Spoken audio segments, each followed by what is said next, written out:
Muy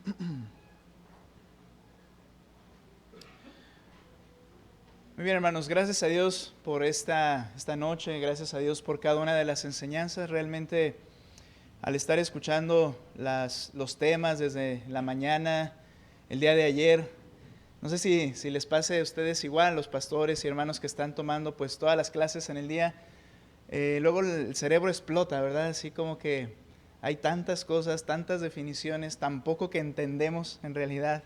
Tratamos de definir a veces tantas cosas, pero siempre reconociendo que nos quedaremos en un límite y que conocer al Señor será realmente imposible en esta tierra. Pero nos esforzamos, como Él nos manda, a querer entender lo que Él dice en su palabra, a poder estudiarla con diligencia. No queremos ser negligentes y nuestro anhelo principal es hacerlo de mejor manera, no para nuestra gloria, sino para que el pueblo de Dios sea edificado y para que el Señor sea glorificado por un pueblo que le teme y le conoce. Pero a lo largo de las clases yo tenía que decir esto, ¿verdad? Luchamos con varias cosas y una de ellas nuestras limitaciones, otra nuestro orgullo, ¿verdad? En querer abandonar ideas que son incorrectas y respetarlas de algunos otros. Y bueno, está siendo una gran bendición este tiempo para mí y espero que también para cada uno. Al ver ahorita un poco las imágenes, mencionaba el hermano, Dios nos creó con emociones, ¿no? Y al ver necesidades, al ver que por la voluntad del Señor, lugares como esos, con donde nuestro hermano está sirviendo al Señor, con tantas carencias, y nosotros, gracias a Dios y por su gracia también y por su voluntad, estar en una condición distinta, nos lleva a meditar siempre a qué estamos haciendo realmente en nuestra vida personal, ¿verdad? El Señor tiene que usar allá a alguien y hacer su obra, Él es soberano, pero soy responsable de lo que hago en mi entorno y en mis esferas y en lo que puedo hacer también con un esfuerzo genuino para apoyar a otros. Doy gracias a Dios por lo que Él quiere y puede hacer también y quiere hacer en aquellos lugares. Pero bueno, al pensar en estas cosas, hermanos, y entendiendo el mensaje, el tema que ahora tengo la oportunidad de compartir acerca de la muerte de Cristo, creo que por encima de cualquier otra cosa y beneficio que podamos llevar, que es bueno a todo el mundo necesitado, la necesidad de conocer a Cristo. Y en este sentido, hablando de mi tema, que es la muerte de Cristo, un mensaje que no podemos evitar, un mensaje que es ineludible. Hace no mucho tiempo, un hermano que pues es cristiano de hace ya algunos años, me hacía una pregunta honesta al momento de estar charlando un poquito acerca de las Escrituras. Y esa pregunta honesta que él hacía era, bueno, pastor, ¿por qué se habla mucho en las predicaciones o como cristianos, por qué se menciona demasiado acerca de la cruz? ¿Por qué se menciona tan frecuentemente de la muerte de Cristo, de la sangre de Cristo? ¿Por qué no hablar más bien, y nota esto, no sé si en algún momento te ha pasado, ¿por qué no hablar más bien y recordar su vida? Recordar lo que hizo, recordar y ver qué podemos aprender de cómo el Señor Jesucristo vivió. Y agregó, siento que hacer referencia a la cruz es pensar en un instrumento grotesco de sufrimiento. Es como hablar de un arma de fuego en la actualidad.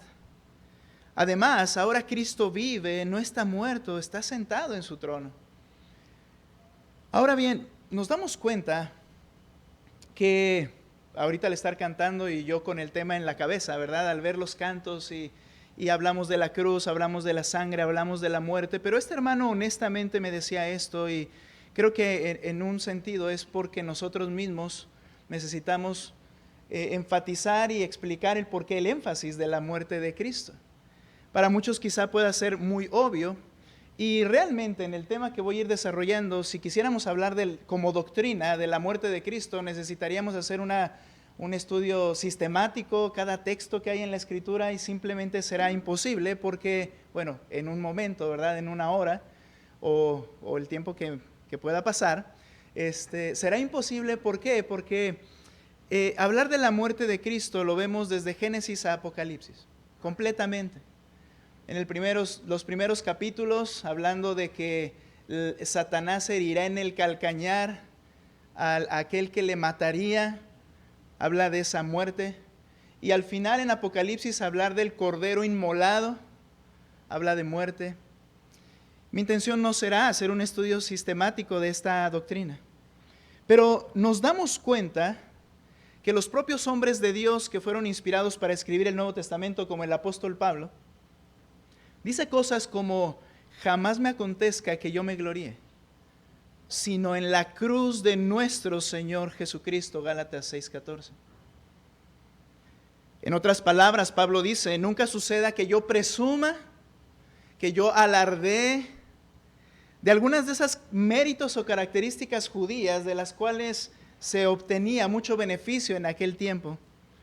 Dice: no haré eso, sino que si de algo me voy a presumir, si de algo voy a hablar en mi vida, es de la cruz de Cristo. O como dijo en 1 Corintios 1:18, que para nosotros los salvos, hablar de la cruz de Cristo significa hablar del poder de Dios. ¿Por qué el mensaje que se enfoca en la muerte de Cristo es tan importante? Tanto que el mismo apóstol llama a los falsos maestros como enemigos de la cruz.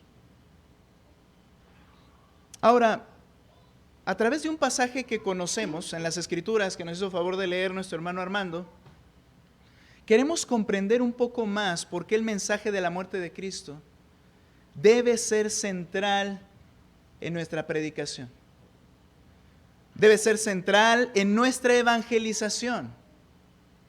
Y debe ser central en nuestra vida para ser creyentes obedientes. El tema entonces que tengo el gozo de compartir, la muerte de Cristo, un mensaje que no podemos eludir. Ve conmigo a Romanos capítulo 5, al igual que el pastor Imer, y no es porque le esté copiando, pero la versión que voy a ir leyendo en esta noche, y usted la tendrá, la que tiene en sus manos aquí proyectada, pero estoy leyendo la Nueva Biblia de las Américas. Y quiero que vea por favor conmigo Romanos capítulo 5. ¿Quién no conoce? Mas Dios muestra su amor para con nosotros en que siendo aún pecadores, Cristo murió por nosotros. Es el pasaje que estaremos usando como central. En esta porción el apóstol Pablo está hablando de las grandes bendiciones que el que ha puesto su fe en Cristo disfruta. Nota, lo leo esta parte de manera rápida. Ve lo que dice capítulo 5, versículo 1. Por tanto, habiendo sido justificados por la fe, y por eso nuestro hermano leyó unos versos antes, tenemos paz para con Dios, por medio de nuestro Señor Jesucristo, por medio de quien también hemos obtenido entrada por la fe a esta gracia. Y habla de todo lo que el Señor nos da por su favor al momento de haber sido salvos. Dice, en la cual estamos firmes y nos gloriamos en la esperanza de la gloria de Dios. Y no solo esto, sino que también nos gloriamos en las tribulaciones, sabiendo que la tribulación produce paciencia. No sé si es algo que disfrutamos, pero el apóstol Pablo lo habla como bendición. No siempre es disfrutable el proceso de adquirir paciencia. Y luego dice, y la paciencia produce carácter probado, y el carácter probado produce esperanza. Y es una esperanza, dice el verso 5, que no desilusiona. Una esperanza que no va a avergonzar absolutamente a nadie que la posee. Dice, y la esperanza no desilusiona, porque el amor de Dios ha sido derramado en nuestros corazones por medio del Espíritu Santo que nos fue dado. Ahora, antes de entrar a esos textos que vamos a ir viendo, les agradecería un vaso de agua. Sí. Creo que el ejercicio de hoy no es muy común en mí. Y gracias. Ok, ahora, está hablando de paz con Dios. Gracias. ¿A quién se la robaste? Bueno, luego hablamos.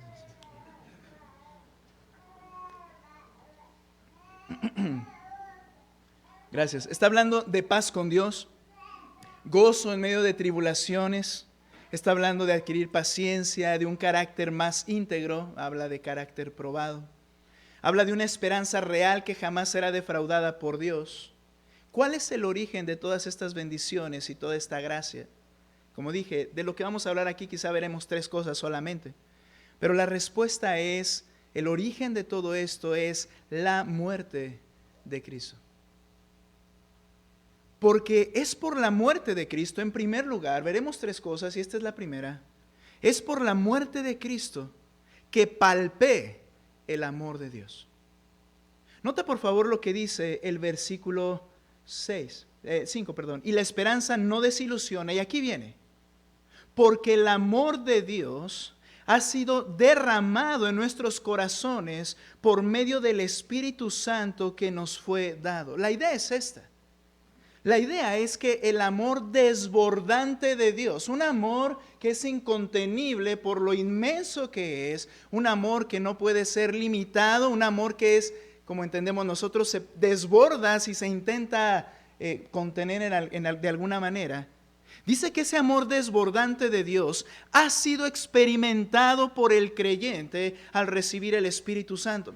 La idea de esto puede tener 2 vertientes, pero una es que el Espíritu Santo nos da amor, nos capacita con amor, y aunque es una verdad que el Espíritu Santo es quien nos capacita para hacer todas las cosas, el punto del el amor derramado implica que el Espíritu Santo, al venir a obrar en el corazón, a la persona le hace experimentar ese amor, entenderlo en alguna forma, el amor de Cristo.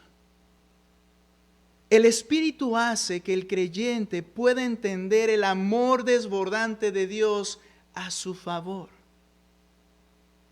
Pero para que esto sea una realidad en el creyente, dice el 6, porque ¿cómo es que yo pude experimentar y entender el amor de Dios desbordante? Porque mientras aún éramos débiles, a su tiempo Cristo murió por los impíos. Porque difícilmente habrá alguien que muera por un justo, aunque tal vez alguno se atreva a morir por el bueno, pero Dios demuestra su amor. Aquí está donde ese amor desbordante es experimentado, es comprendido cuando el Espíritu viene, dice, porque Dios demuestra su amor para con nosotros en que siendo aún pecadores, Cristo murió por nosotros. Ahora, la muerte de Cristo es la demostración más grande y poderosa del amor de Dios. Quiero decir algo aquí, hermanos, que debemos darle un peso grande en nuestro entendimiento, enseñanza y compartirlo a otros. ¿Cuántas veces no has visto en la defensa de un auto esas calcomanías que dice Dios te ama, Cristo te ama? La cuestión es esta. Hay muchos subproductos del amor de Dios. Es decir, hay quien dice, yo sé que Dios me ama, ¿por qué? Porque Él cambió mi vida y ahora tengo un matrimonio mejor, me estaba divorciando y ahora sé que Dios me ama porque Él arregló mi matrimonio. Hay quien dice, yo sé que Dios me ama porque tenía una necesidad y estaba en una situación complicada y cuando vine a Cristo y creí en Él me ha dado fuerza para superarla. Algunos dirán, ¿verdad? Bueno, yo sé que Dios me ama porque tenía una cuestión de salud y el Señor obró, una situación económica y el Señor restauró. Sin embargo, el texto nos habla de que la demostración más grande del amor de Dios se ubica en la cruz de Cristo. Esto implica algo. Esto tiene algo que ver en la manera en que vemos su amor. Hermanos, el mundo perdido no necesita los subproductos del amor de Dios que a veces les ofrecemos. Decirle Dios te ama, por eso ven a Cristo, tiene que estar ligado a una escena en la historia. Y esa escena, escucha esto, esa escena es un ataque directo contra el orgullo de la persona. La muerte de Cristo es una escena que humilla al pecador. Y voy a explicar ahorita por qué. La escena de Cristo en la cruz muriendo es una escena que causa vergüenza en el pecador, o debe causarla, para que entonces pueda experimentar el amor producto de observar esa escena de la muerte de Cristo. ¿Sabes? Como dije, esa muerte de Cristo es la demostración más grande y poderosa del amor de Dios, pero la luz resplandece más en medio de la densa oscuridad. Así el amor no luce cuando se busca beneficiar a alguien que es digno de recibir dicho beneficio. El amor de Dios luce, y dicho de otra manera, el amor de Dios se experimenta cuando el objeto amado puede ver en realidad su indignidad. Y sabes, si cuando viene a la fe en Cristo y entiende el amor de Dios en la cruz del Calvario y entiende su condición, créeme, no importa si su matrimonio se arregla, habrá experimentado el amor desbordante de Dios a través de lo que la cruz hace en esa persona cuando cree en Cristo.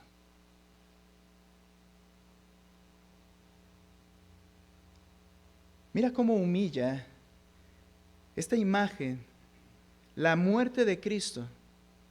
Regreso un poco. Porque, dice, experimentamos el amor cuando el Espíritu nos fue dado. Porque mientras aún éramos débiles. Esta palabra débil significa sin fuerza moral para hacer un cambio. Discapacitados espirituales, enfermos en pecado. No pueden hacer absolutamente nada a su favor. Son discapacitados. Al ver la cruz de Cristo, la persona, por medio de la obra del Espíritu Santo, le hace entender, no es por algo que tú hayas hecho, tú eres un discapacitado espiritual. Y eso ataca nuestro orgullo profundamente. Y además dice, cuando aún éramos débiles, a su tiempo, y esta idea es en el tiempo preciso de Dios, murió por los impíos. ¿Quién es un impío? La palabra impío significa malvado, significa irreverente hacia Dios. Quiero decir algo. La verdad, si no se predica con amor, la verdad es grotesca. Y por eso la Escritura nos dice que siempre hay que hablar verdad con amor. Pero la verdad no minimiza la realidad de las cosas. Y la verdad dice que murió por los irreverentes y malvados. ¿Qué más? Verso 7. Da un ejemplo. Esta es la manifestación del amor de Dios, porque murió por impíos, murió por débiles, porque difícilmente habrá alguien que muera por un justo. Dice, aun cuando alguien fuera justo, ¿quién quiera dar su vida por él? Bueno, no es algo sencillo. Y luego dice, en nuestro pecado, aunque tal vez alguno se atreva a morir por el bueno. Ahora, dos palabras, justo. Esto significa uno que vive en buenas obras permanentemente. Y luego el bueno es alguien que es benigno para los demás. Y aquí es donde está el punto. Él no murió por justos, Él no murió por buenos. Él en realidad, dice la Escritura, que murió por débiles, murió por impíos, por perversos, murió por gente que no es benigna para los demás, sino que dice la Escritura, aborreciéndonos y aborreciendo a los demás. Ahora, lo que quiero decir con esto es que esa es la labor precisamente del Espíritu Santo. Juan capítulo 16, versículo 8 al 9, cuando dice Pablo que el Espíritu Santo hizo entender el amor desbordante de Dios en mi corazón, ¿cómo fue que eso sucedió? Cristo en Juan 16, 8 al 9, Él dijo que el Espíritu Santo cuando viniera convencería. Esto implica, la palabra convencer es poner a alguien convicto en una idea. Poner a alguien preso en una idea. Preso al grado de la desesperación.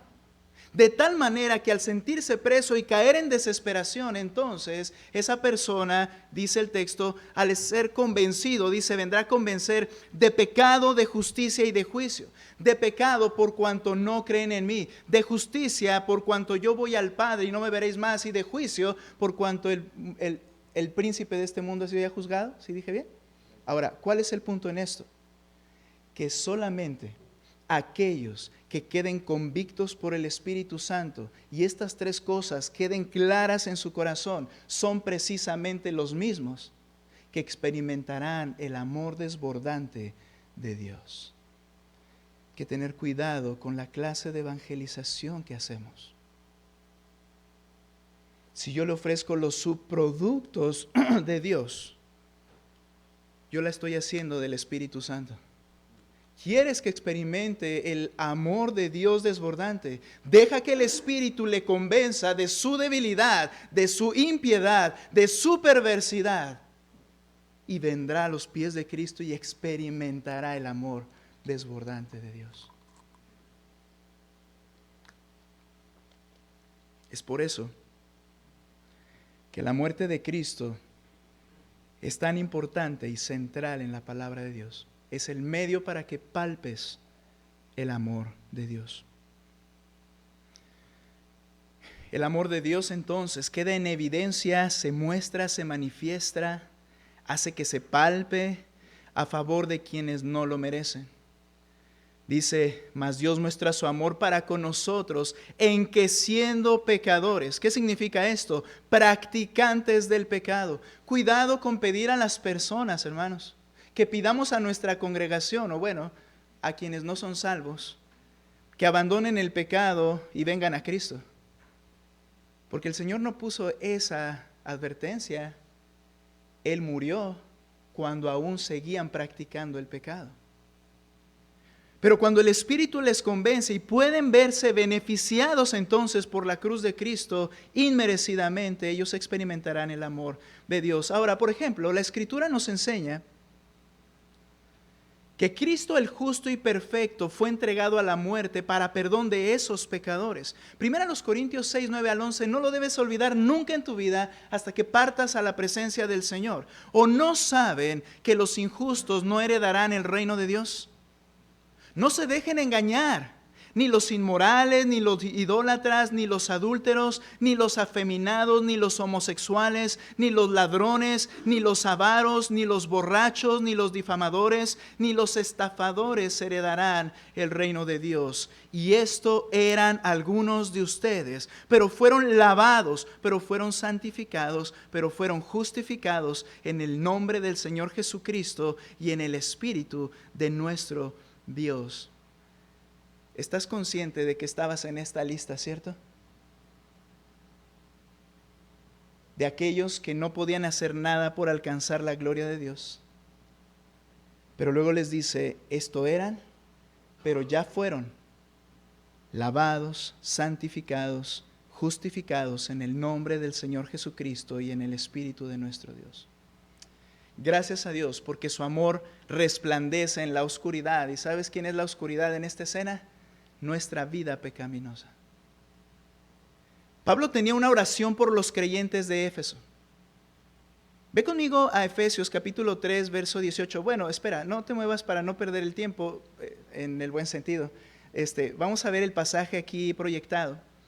Efesios capítulo 3, verso 18 al 19, escúchalo, dice, ustedes sean capaces, esa era la oración de Pablo por los creyentes, que ustedes sean capaces de comprender con todos los santos cuál es la anchura, la longitud, la altura y la profundidad, y de conocer el amor de Cristo que sobrepasa el conocimiento, para que sean llenos hasta la medida de toda la plenitud de Dios. ¿Qué debe seguir haciendo el creyente? Ya experimentó el amor desbordante de Dios. Dice, yo oro para que sigas entendiéndolo, comprendiéndolo, valorándolo, el amor de Dios. Porque conforme lo haga, dice que nosotros estaremos creciendo y madurando en el Señor. Pero eso no se va a lograr si no pones tus ojos en la cruz de Cristo. Por eso es un mensaje ineludible. Ahora, primer punto, Solo al mirar la cruz podemos palpar el amor de Dios. Segundo, es por la muerte de Cristo que fui declarado perdonado. Ve lo que dice el versículo 9 de nuestro texto, Romanos capítulo 5, verso 9. Siendo aún pecadores, Cristo murió por nosotros, dice el 8. Entonces, mucho más, habiendo sido ahora justificados por su sangre, nuevamente una referencia a la muerte de Cristo, siendo justificados por su sangre, seremos salvos de la ira de Dios por medio de él. Una pregunta, ¿cómo es que un pecador puede ser declarado perdonado? Mira, el verso 9 dice que fuimos justificados por su sangre.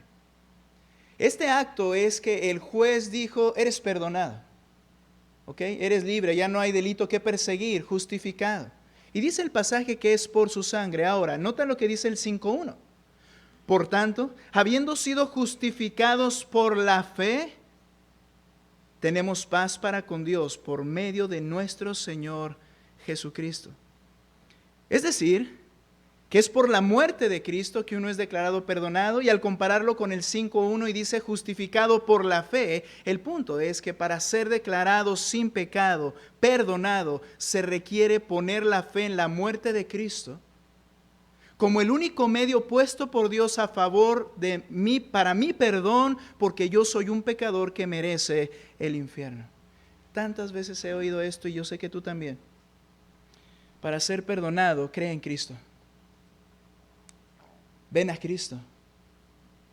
Y la persona, ok, yo creo en Cristo. Pues de hecho siempre he creído, pero ahora creo más. Te pregunto, ¿eso es lo que dice el texto que debe haber creído? Debió haber creído con todo su corazón que Cristo fue sacrificado porque Él es un pecador inmerecedor de ningún beneficio. Creo, honestamente, que hay un porcentaje muy elevado de personas que creen que van al cielo y no saben o no han creído y entendido que fue en lugar de ellos, y entender la grotesca muerte de Cristo porque ellos son grotescos pecadores. Y eso es preocupante. ¿Sabes? He mencionado en mi iglesia, no es mía, en la iglesia donde estamos, he mencionado de manera frecuente, sobre todo en los discipulados. Han llegado cristianos de otras iglesias, o bueno, que estaban en otras iglesias, pero siempre tenemos un tiempo de discipular, pero también un tiempo de poder evaluar qué es lo que ellos entienden y cómo creen que ellos están. Y he visto esto constantemente, yo sé que quizá los pastores también. Personas que tienen años en las iglesias y no pueden definir si son salvos o no, o por qué lo son. Y no porque no puedan decir, yo soy salvo porque creí en Cristo, como es decía el hermano, la normalidad de las cosas en las iglesias, sino porque cuando les presento el evangelio nuevamente, algunos se ofenden. ¿Por qué me está enseñando eso? La cosa es que al enseñárselo y preguntarle, ¿tú creíste esto? Nunca lo habían oído de manera completa muchos de ellos. Ahora, yo tengo una hipótesis. No, eso no es válido ni bíblico, pero es mi hipótesis, ¿verdad? Que el problema es que el evangelio a muchos también les llega como rompecabezas. Les hablas del amor de Dios que quiere cambiar sus vidas y ellos se acercan. Después, quizá en el tiempo, por la gracia de Dios, ¿verdad? Llega otro mensaje en donde escuchan que Dios es santo y perfecto. Y después, por ahí, otros 4 o 5 años después, llegan a entender que ellos son tan viles pecadores que merecían el infierno. Y por allá, por la gracia del Señor, y eso es verdad, llegan a entender que requieren confiar en Él y reconocerse que van al infierno para ser salvos. Y de repente, mágicamente, Son personas que dicen, quiero seguir al Señor. Estuvieron años en las iglesias y nunca hubo nada más allá que solo su asistencia. Y de repente quieren hacer las cosas. Y mi hipótesis es esta, que por la gracia del Señor entendieron el Evangelio, pero lo entendieron en partes por la negligencia de nuestra predicación. Y Él es soberano. Y Él sabe lo que hace. No estoy diciendo que Él se equivocó. Estoy diciendo que nosotros tenemos que poner los ojos en lo que es importante. La cruz de Cristo es el mensaje del Evangelio que avergüenza al pecador, pero es el único medio para experimentar el amor de Dios. Es por la muerte de Cristo que fui declarado perdonado, porque Él pagó en mi lugar. En el 4:24 al 25, hablando de Abraham, el apóstol Pablo le está diciendo ahí mismo en Romanos, por lo cual también su fe le fue contada por justicia. Y no solo por él fue escrito que le fue contada, sino también por nosotros. Ahí está cuando fui declarado perdonado, a quienes nos será contada como los que creen en aquel que levantó de los muertos a Jesús nuestro Señor, que fue entregado por causa de mis transgresiones, que fue entregado por causa de mis pecados, de mi rebelión deliberada, y resucitado para nuestra justificación. Eso lo debes creer y te es contado por justicia.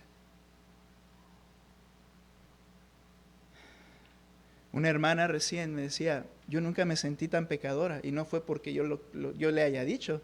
Realmente el Señor obró en ella antes, y cuando va a la iglesia dice, yo no había visto realmente lo que era y me avergüenzo de lo que era. Y tenía más de 5 años, mi amor, ¿cuántos? De estar en iglesias cristianas. Y ahora se avergüenza, gloria a Dios por ello, porque ese es el paso que llama a Dios a esa persona perdonado. Ahora, ya mencioné esto, pero decimos, pon tu fe en Cristo y recibirás perdón. Es suficiente poner tu fe en Cristo, pero ¿en qué aspecto de Cristo? No confiar en que su muerte fue por mis transgresiones no es una fe salvífica. Santiago habla de esto.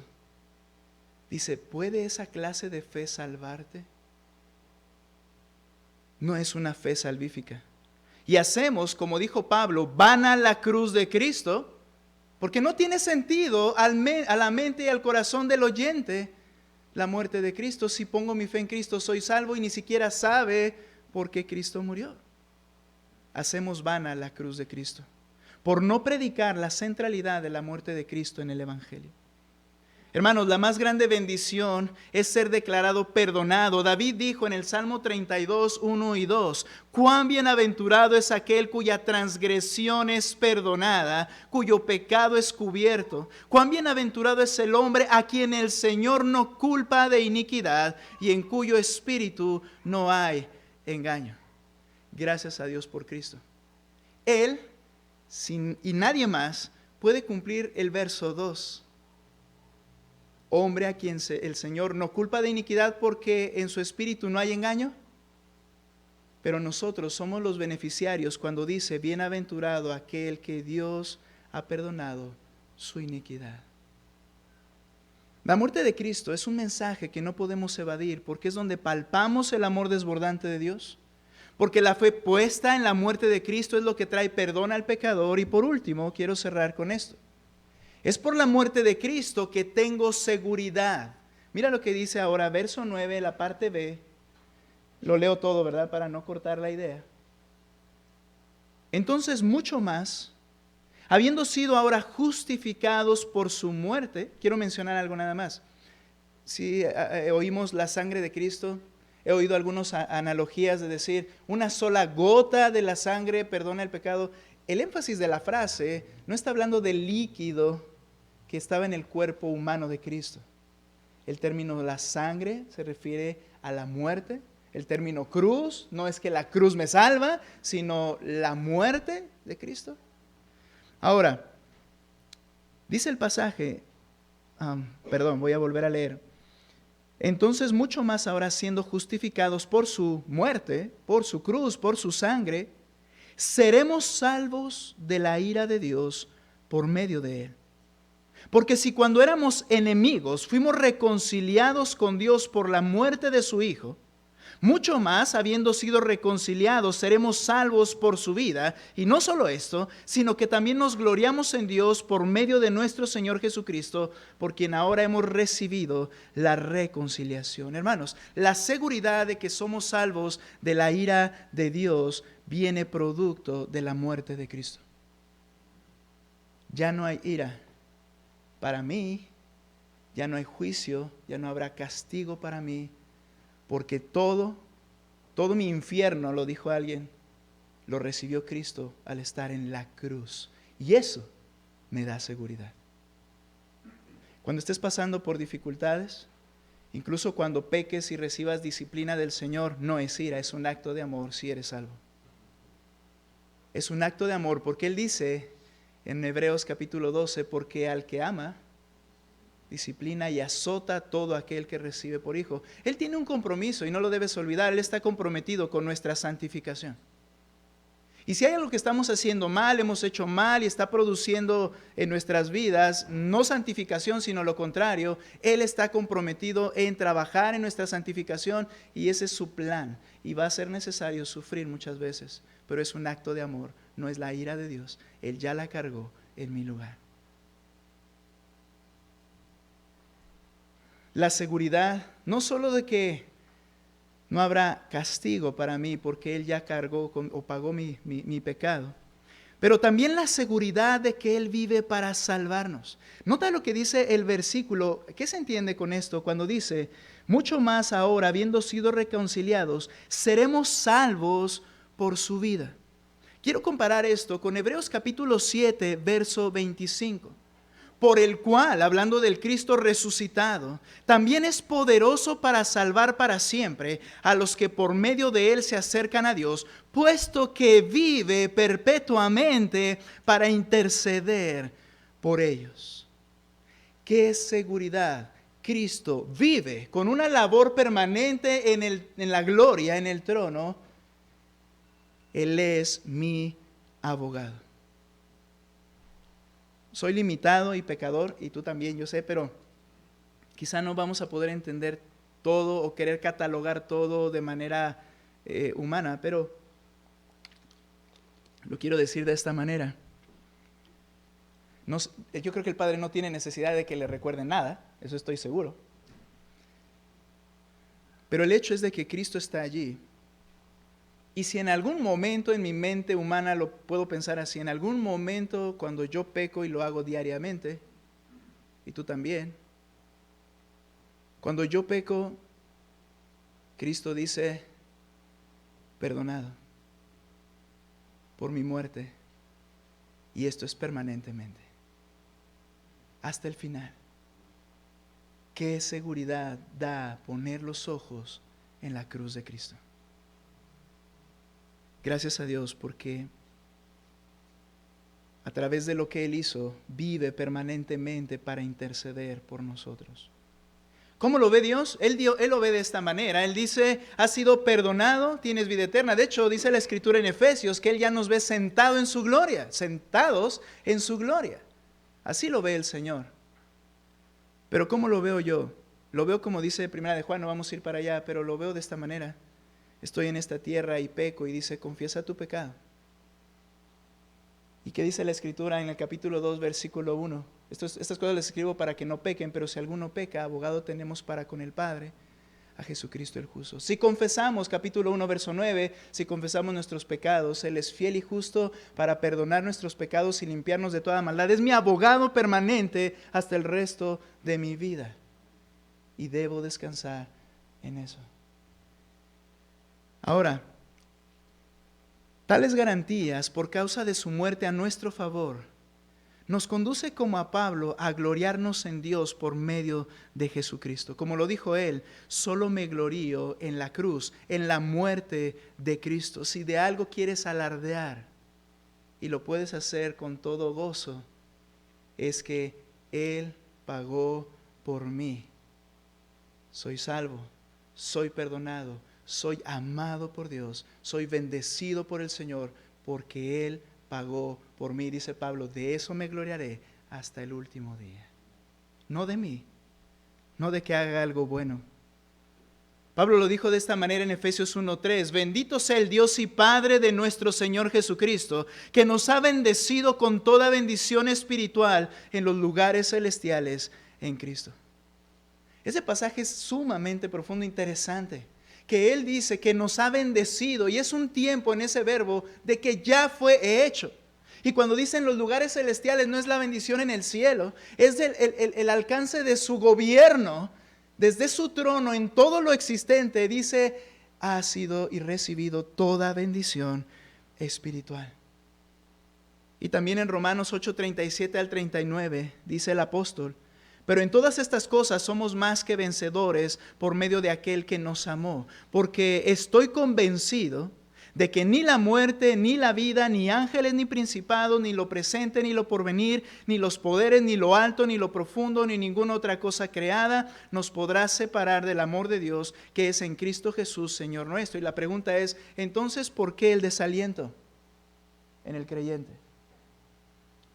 Entonces, ¿por qué el desear abandonar la fe? Entonces, ¿por qué el querer ya no seguir adelante? Dice el apóstol Pablo: no hay nada que pueda separarte del amor de Dios que fue expresado en la cruz del Calvario. No hay nada que te pueda alejar de Él. Eso debiera darnos motivación para vivir diariamente una vida esforzándonos, tenga lo que tenga que pasar, buscando hacer lo que glorifica a Él. Y eso nos debería motivar a pedir perdón constantemente, sabiendo que no seremos rechazados.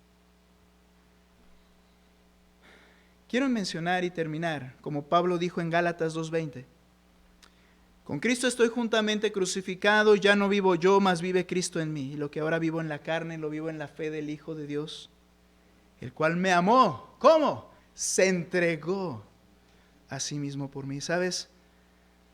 Pensar en la muerte de Cristo cambia radicalmente la forma de vida del creyente. La muerte de Cristo impacta el plan eterno de Dios e impacta la vida completa de la criatura. ¿Por qué Pablo tomó esta determinación? Ahora, ya, esta no es una teoría, esto no es un deseo de su corazón, esto fue una determinación que tomó.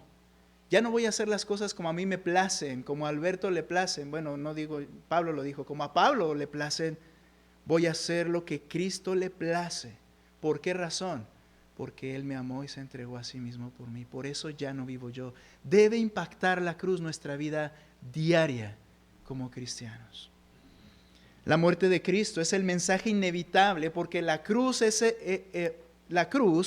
es donde el pecador puede palpar la grandeza del amor de Dios. No le ofrezcas otra cosa sino a Cristo crucificado.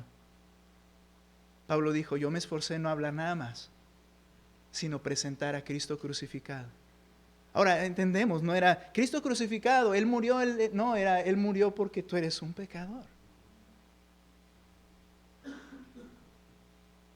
Es inevitable predicar la cruz, porque al creer el mensaje de la muerte de Cristo es que el pecador es declarado perdonado. Y es inevitable, y debe serlo, porque es el mensaje de la muerte de Cristo en que el pecador amado y perdonado por Dios recibe seguridad eterna y entonces impacta su vida diariamente. Siempre debemos poner nuestros ojos en la cruz de Cristo. De ahí el énfasis tan importante y prioritario de hablar de ello. Por supuesto, aprendemos de la vida de Cristo, pero sin la muerte de Cristo no puedes hacer absolutamente nada por ti mismo. Eres y soy un discapacitado espiritual hasta que Él obró en mí por su Espíritu Santo y me lo hizo entender y sentir el amor de Dios. Gracias a Dios por la cruz. Vamos a orar. Señor, te alabamos por tu plan perfecto. Te alabamos por lo que has hecho. Quizá lo que voy a decir puede sonar bastante raro, pero gracias, Señor, porque el pecado inundó tu creación, pero solo a través de ese velo negro ahora podemos palpar tu gran amor, tu grandeza, Señor. Al enviar a tu Hijo, al morir a morir por los pecadores. Si yo no fuera pecador, y si tu Espíritu no hubiera obrado en mi corazón, yo no hubiera podido percibir cuán grande amor. Gracias por la cruz. No nos permitas olvidarlo, no nos permitas omitirlo, no nos permitas evangelizar sin la centralidad de tu cruz. Te alabamos, Señor, bendecimos tu nombre. A ti sea la honra y gloria siempre en Cristo Jesús. Amén. Gracias.